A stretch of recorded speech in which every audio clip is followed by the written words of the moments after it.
প্রিয় দর্শক, আজকে আমরা এসেছি উত্তরের জনপদ গাইবান্ধা জেলার অন্যতম ঐতিহ্যপূর্ণ একটা রাজবাড়িতে। এই রাজবাড়ি হচ্ছে পেরিধাম বাবুর রাজবাড়ি। এখানে আমরা এসেছি মামা ভাগ্না মিলে কয়েকজন ঘুরতে। এই রাজবাড়ির যে স্থাপনাগুলো এগুলো দেখার জন্য মূলত এসেছি। বিশেষ করে আমার খুব কাছের দুইজন মামা এসেছে, যাদের সঙ্গে নিয়ে এসেছি। এই রাজবাড়ি নিয়ে বিভিন্ন অলৌকিক ঘটনা আছে, বিভিন্ন ধরনের গল্প আছে, যেগুলো নাকি দেখা যায় যে রাতের বেলায় বিভিন্ন কিছু দেখা যায় এই রাজবাড়িতে। এই রাজবাড়ির আঙিনার ভিতরে অনেকেই যখন আসে তখন নাকি বিভিন্ন ধরনের ভৌতিক কিছু ঘটনা ঘটে, যে ঘটনাগুলোকে নিয়ে অনেক মিডিয়াতে অনেক ইউটিউবাররা বিভিন্ন ধরনের মতামত প্রকাশ করেছেন। সেই ঘটনায় আসলে আমরা দেখতে এসেছি এই রাজবাড়িতে নাকি হচ্ছে সন্ধ্যাবেলায় ভূতের আনাগোনা দেখা যায়। ঠিক এই রাজবাড়ির সাথেই কিন্তু একটা মন্দির আছে, এই যে আপনারা দেখতে পাচ্ছেন, এইটা হচ্ছে সেই মন্দির। এবং পুরো রাজবাড়িটা হচ্ছে এই যে এইটা, আর এর পাশে একটা হচ্ছে গেট আছে এবং বিশাল বড় একটা পুকুর আছে এখানে। লোকমুখে শোনা যায় এই পুকুরে নাকি রাজকন্যা তার চুল খুলে গোসল করত, এবং সেই গোসল দেখতে আশেপাশের যে তরুণ যুবকরা তারা উকি মারত।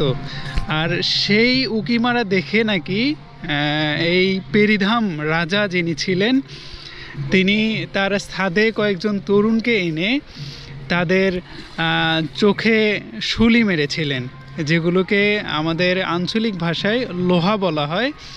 লোহা গজে দিয়েছিলেন। প্রিয় দর্শক, আপনারা দেখতে পাচ্ছেন পুরো পুকুরটি। রাজবাড়ির যে আঙিনাটা ছিল সেই আঙিনায় একটা কলেজ স্থাপন করা হয়েছে বর্তমানে। আমরা শুনবো যে এই রাজবাড়িতে এসে মামাদের কেমন লাগলো। মামা, এই যে রাজবাড়িতে আসলেন, এই রাজবাড়ি নিয়ে অনেক গল্প কথা আছে, এটা কি আসলে আপনারা শুনছিলেন কখনো?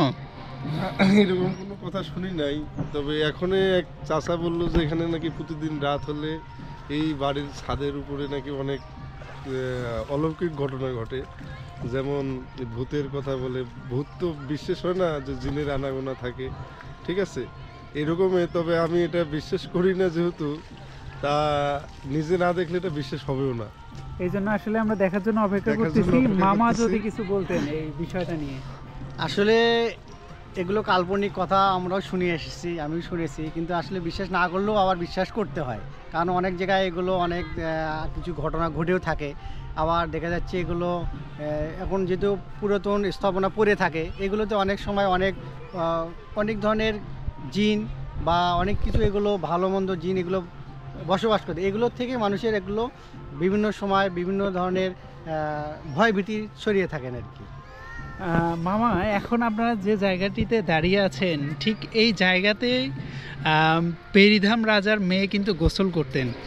আর উনি যদি এখন বেঁচে থাকতেন তাহলে আপনারা জানেন কি অবস্থা করতো আপনাদের। আর আমার মনে হয় আমরা যেতেই পারতাম, পায়ে দুটো রেখে দেওয়ার লাগতো এরকমই। ঠিক এই জায়গাতে বসে রাজকন্যা কিন্তু চুল ছেড়ে দিয়ে গোসল করতেন। আপনারা দেখতে পাচ্ছেন যে পুরো পুকুর এখান থেকে, এই পুকুরটা অনেক গভীর ছিল। আসলে কালের পরিক্রমায় এবং কালের বিবর্তনের কারণে এখন অনেকটাই পরিপূর্ণ হয়ে গিয়েছে। প্রিয় দর্শক, আমরা চেষ্টা করব নিত্য নতুন এই ঘটনাগুলো তুলে ধরার জন্য। আর এখানে কিন্তু একটা পূজার জায়গা আছে নতুন করে, এই যে পেরিধাম রাজার আমলে একটা গাছ রোপণ করা হয়েছিল। এইটাই সেই পাইকর গাছ, যে পাইকর গাছের নিচে কিন্তু এখন পূজা দেয়া হয়। আপনারা দেখতে পাচ্ছেন এইটা হচ্ছে একটা দরগা।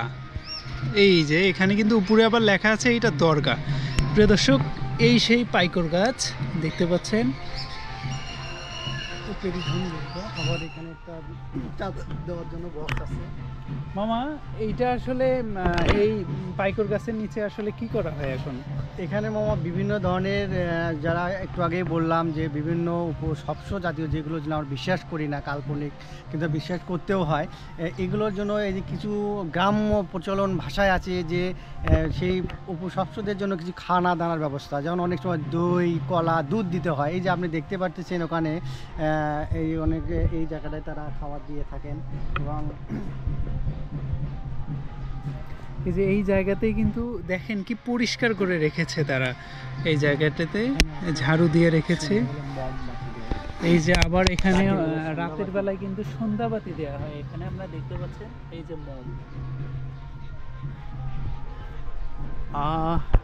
যারা আসলে ভৌতিক ঘটনাগুলো বিশ্বাস করেন না, তারা যদি মনে হয় যে আমি আসলে বিশ্বাস করি না, কিভাবে বিশ্বাস করব, তারা তাহলে ছুটে আসবেন পেরিধাম রাজার এই রাজবাড়িতে, এসে একটা রাত এখানে কাটিয়ে দেবেন অগোচরে। তাহলে বুঝতে পারবেন যে ভৌতিক ঘটনাগুলো আসলে বাস্তব কি বাস্তব না কাল্পনিক এইটা।